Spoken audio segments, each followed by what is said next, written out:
Good morning, students. In the last class, uh, we have studied C reading. That is, the name of the lesson was A Letter to a Friend.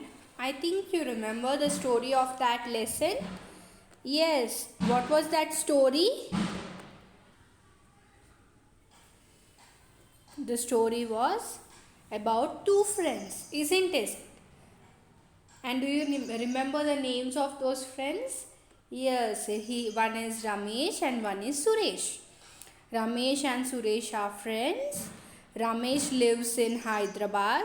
Suresh came to Hyderabad on some personal work.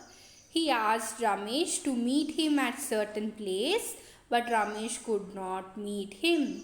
For this, Ramesh felt sorry and wrote this letter to Suresh.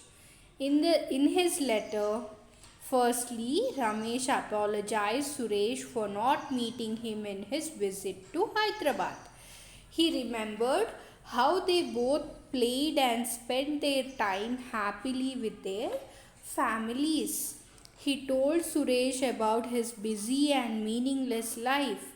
He told Suresh how he spent his time from morning to evening. He felt that his life in the apartment was just like a frog in a well.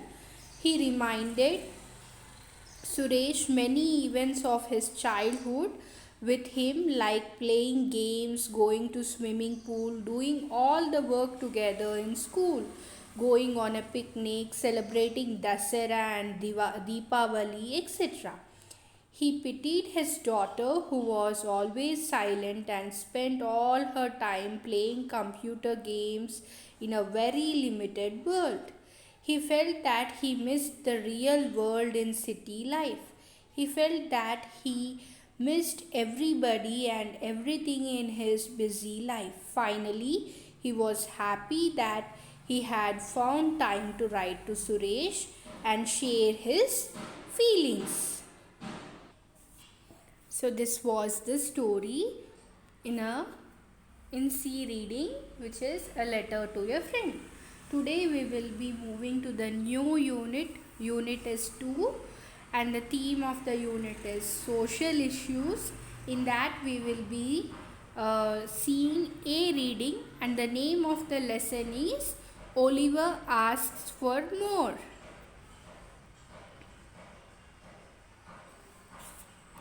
Students, they have given us an image. See here. Social issues. Read the saying given below and answer the questions that follow. What is the saying they have given here? Home is the happiest place in the world. This is the saying they have given. What they are saying, home is the happiest place in the world. This is the saying they have given. See the questions. What does the sentence mean? What did you understand from this saying, home is the happiest place in the world? Yes, this sentence means that there are many places in the world that can give happiness. Among all the places, home is the best. Anyone can be happy at home, isn't it? And see the second one. Do you agree or disagree with the view expressed in the saying? Why? So they are asking us whether we agree or disagree with the saying they have given. What is the saying? Home is the happiest place in the world. So do you say that your home is the happiest place in the world, or do you say it is not the happiest place? Yes, having a home and a family is a social status. Being in a family gives the feeling of living. Home is the safest and the happiest place in the world.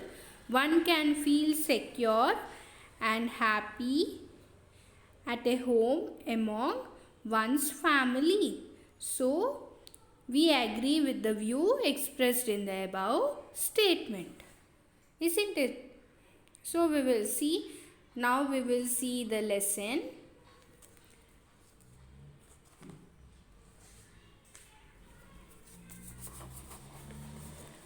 Oliver asks for more.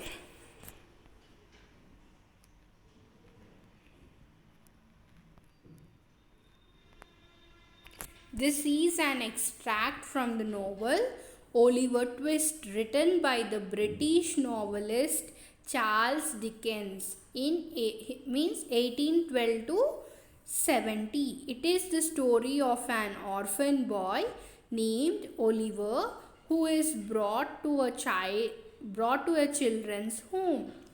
So this story is an extract. Extract means passage that has been taken from the novel Oliver Twist. The name of that novel was Oliver Twist. From that novel they have taken the passage, means they have given this part of the lesson. They have taken this part of the lesson from the novel Oliver Twist, and this novel was written by British novelist. And what is the name of the novelist?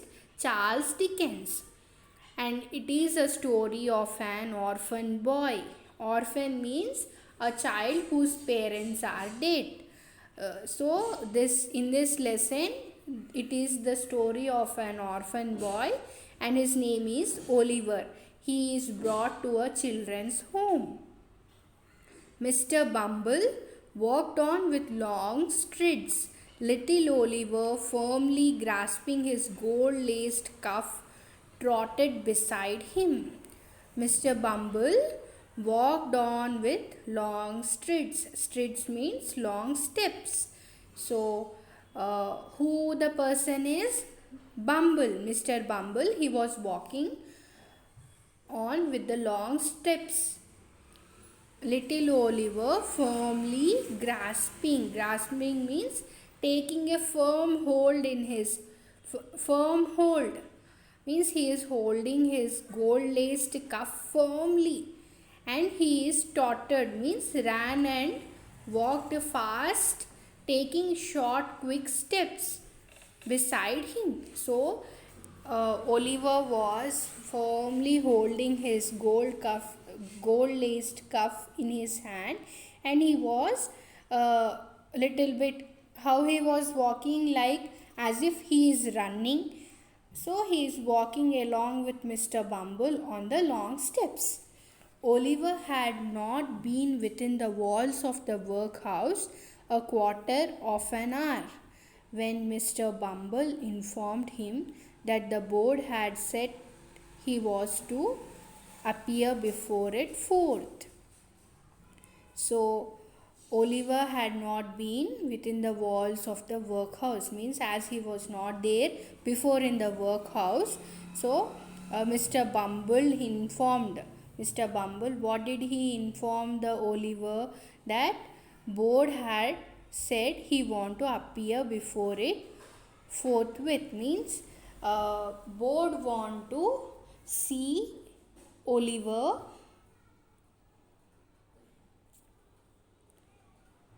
in the workhouse. In the workhouse, there is a board. Board means a group of people who have power to make decisions and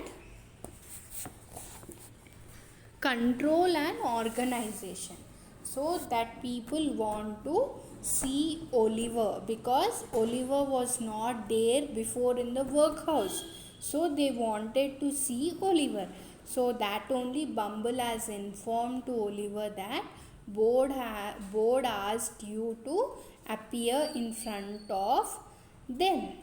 So not having a very clearly defined notion of what a live board was, Oliver was rather astonished by this information and was not quite certain whether he ought to laugh or cry.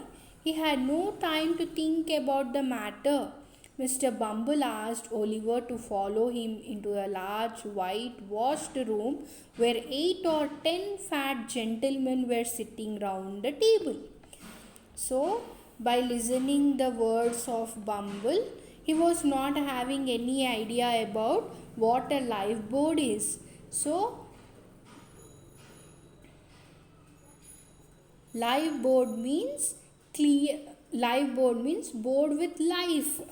So what happened? He is not having any clear defined notion. Notion means clear idea. He don't have an idea what a life board means.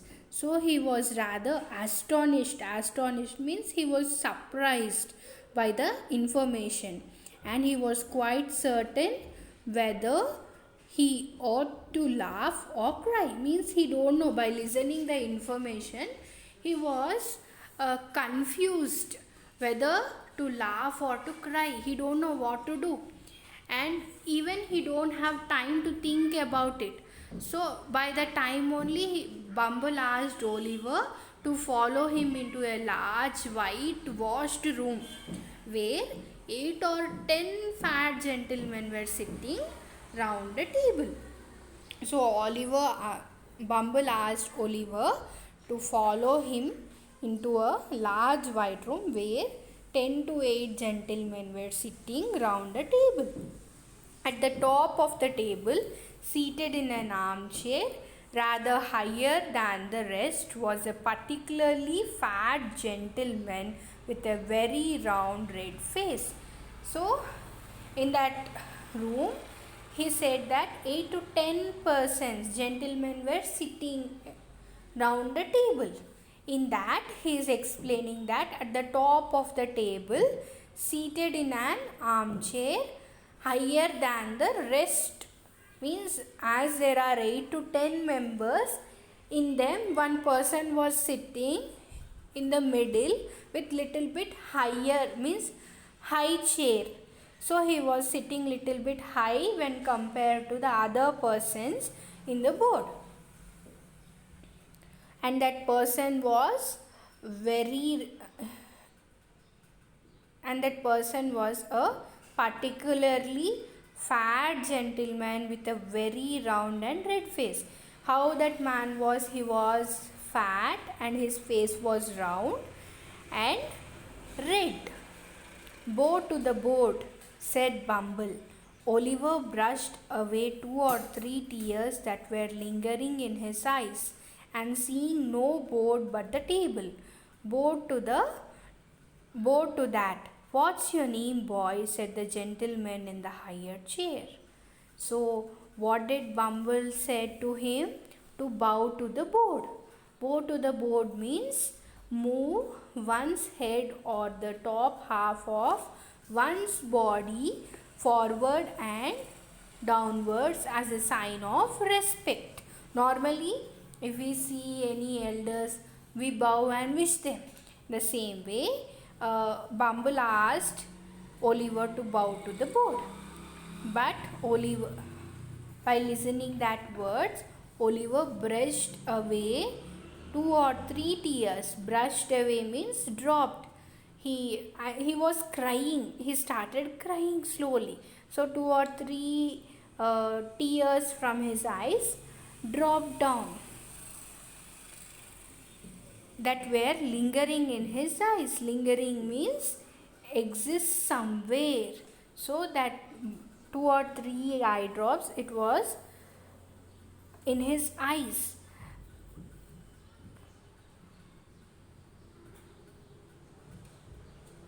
And seeing no board but the table.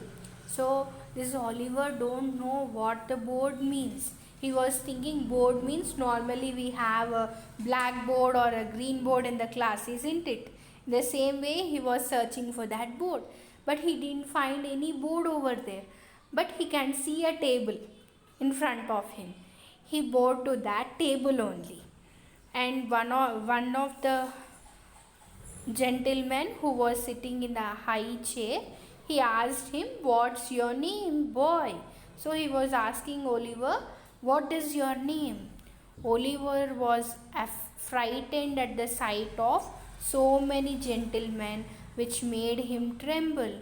The beadle gave him a tap on his back with his cane, which made him cry. So by listening the as this gentleman asked Oliver his name, Oliver was very much Frightened means afraid. He was very much afraid by seeing so many gentlemen, which made him tremble. Tremble means shake in a way you cannot control because you are very nervous. So, by seeing so many gentlemen, he was nervous and he was afraid. Then the beadle gave him a tap on his back. Beadle means a church. Beadle means a minor church official. So he gave him a tap, means he bet him on his back with a cane, which made him cry.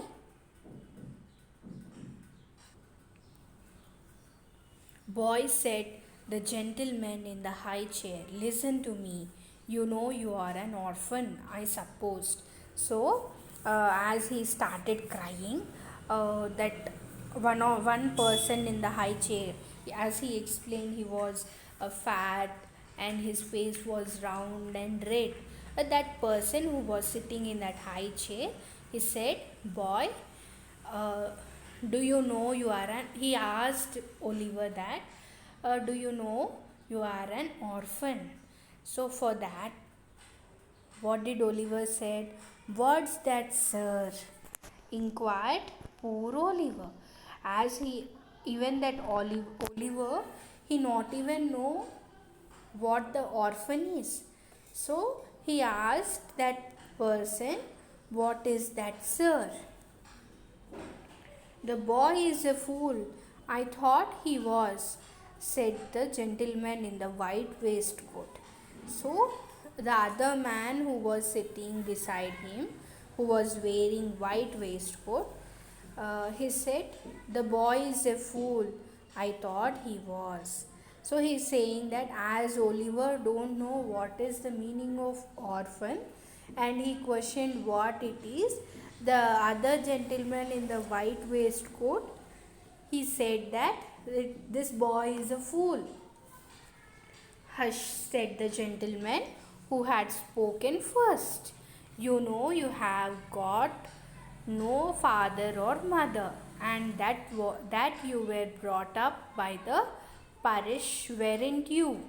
So, as the gentleman who is wearing white waistcoat, as he said, this boy is a fool, then the other gentleman who spoke first, he said, hush.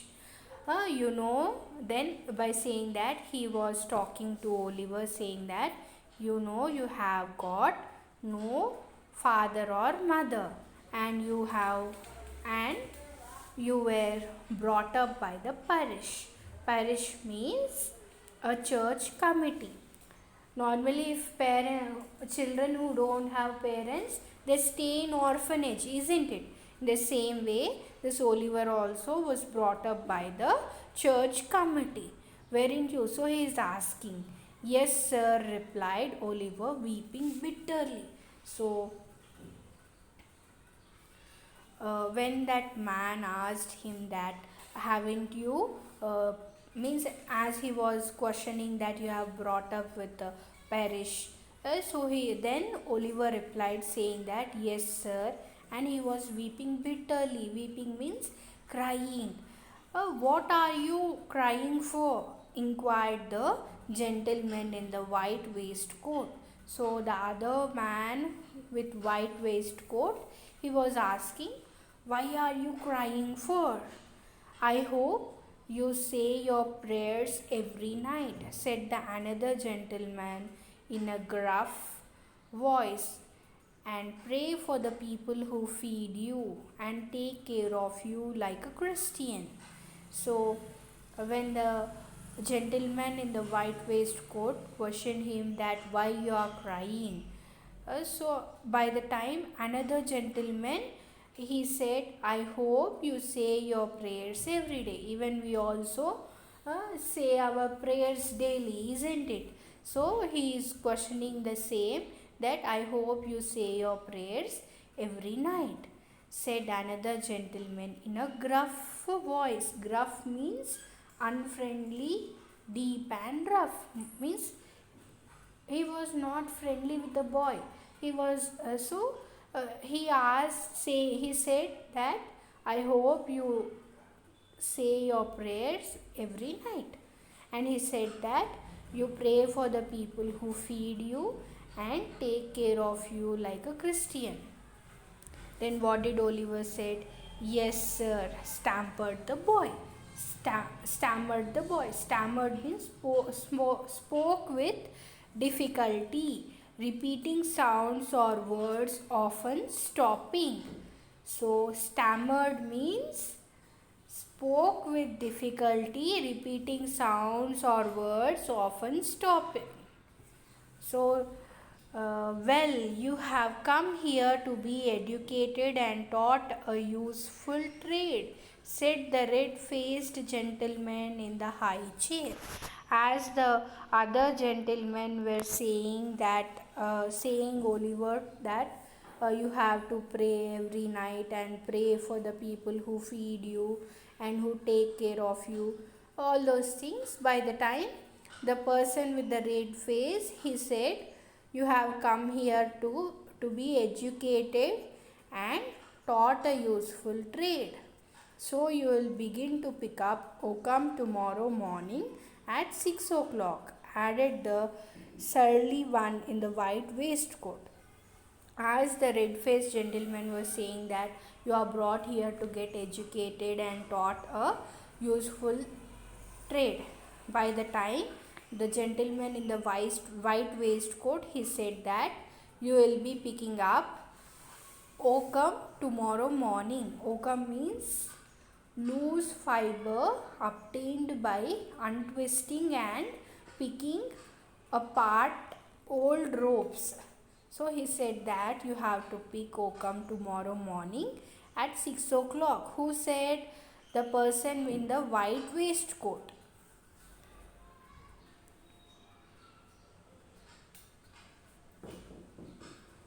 Oliver bowed low, directed by the beadle, and was then hurried away to a large ward, where, on a rough, hard bed, he sobbed himself to sleep.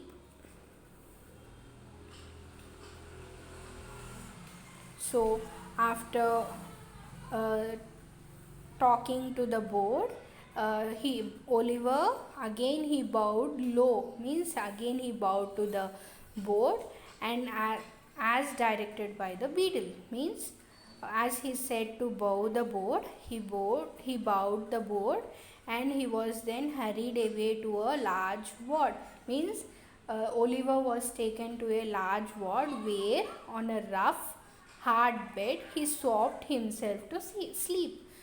So he was taken to a large ward. In that he slept on a rough hard bed. Poor Oliver, as he lay sleeping, unconscious of everything around him, the board had taken a decision that would change the course of his life.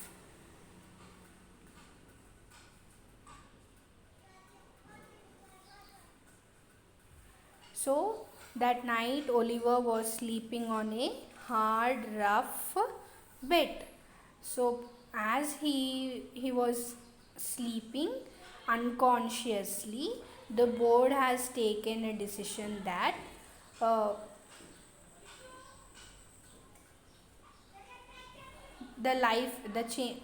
the board had taken a decision that would change the course of his life. So they have planned to change his life. The members of this board were very wise and philosophical men. As they turned their attention to the workhouse, they discovered that it was the regular place of public entertainment for the poorer classes. It was the place where they had breakfast, dinner, tea, and supper all the year round and free, where it was all play and no work. That was really a shocking state of affairs.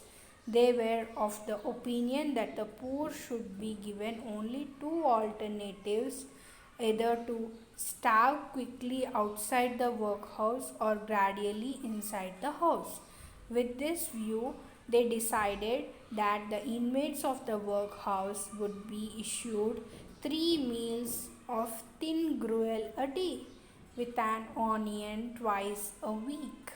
So, the members of this board were very wise and philosophical men. So they have decided, so they turned their attention to the workhouse, and they discovered, what did they discover? That uh, it was a regular place of public entertainment for the poorer classes. What was the public entertainment for the poorer classes? Workhouse is the place of public entertainment for the poorer classes. It was the place. What is that place? It was the place where they had breakfast, dinner, tea and supper all the year round and free. They'll be getting breakfast, dinner, tea and supper all the year in that place for free, where it was all play and no work. And they are saying that it was all play and no work. They don't have work. This was really a shocking state of affairs. They were of the opinion that the poor should be given only two alternatives. So the board is in the opinion that the poor should be given only two alternatives. What are they? Either to starve quickly outside the workhouse, or gradually inside the house. Starve means die with hunger. So what is the two alternatives? Either they have to die with hunger outside the workhouse, or gradually inside the house. With this view, they decided that the inmates of the workhouse would be issued 3 meals of thin gruel. Gruel means a thin liquid food of oats, rice, etc.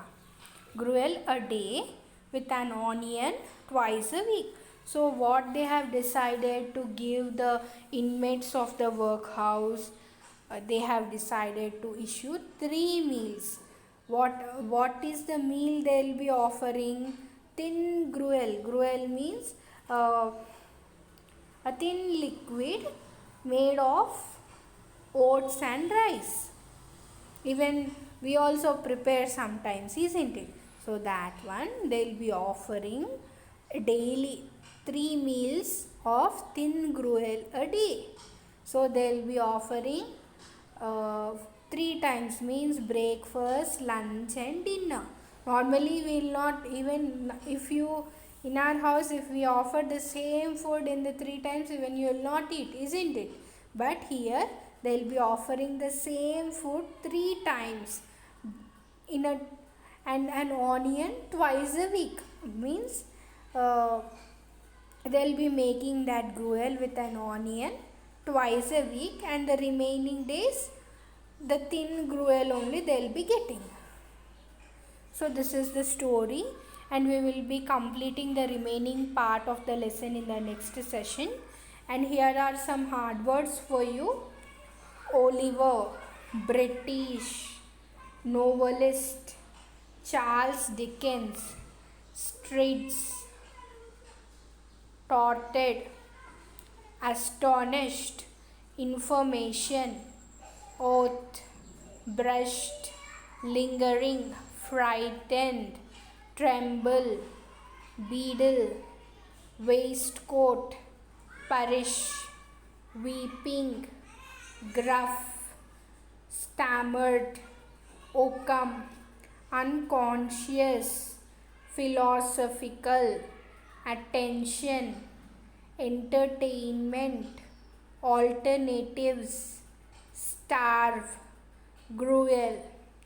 And the meanings are: orphan, a child whose parents are dead; streets, long steps; grasping, taking a firm hold; trotted, ran and walked fast, taking short, quick steps. Astonished, very surprised, brushed away, dropped, lingering, exit somewhere, frightened, afraid, or feeling fear. Tremble, shake in a way you cannot control because you are very nervous.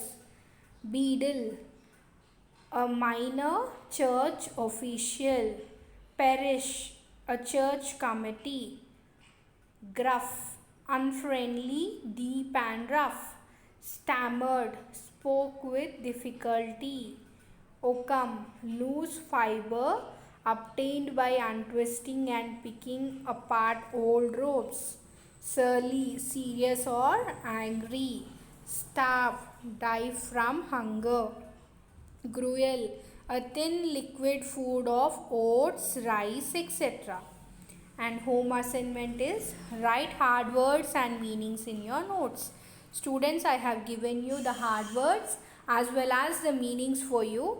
I want you write the hard words and meanings in your notes neatly and learn the spellings of the hard words and also learn the meanings of the words. Okay students, we will be completing the remaining part of the lesson in the next session. Thank you. Have a good day.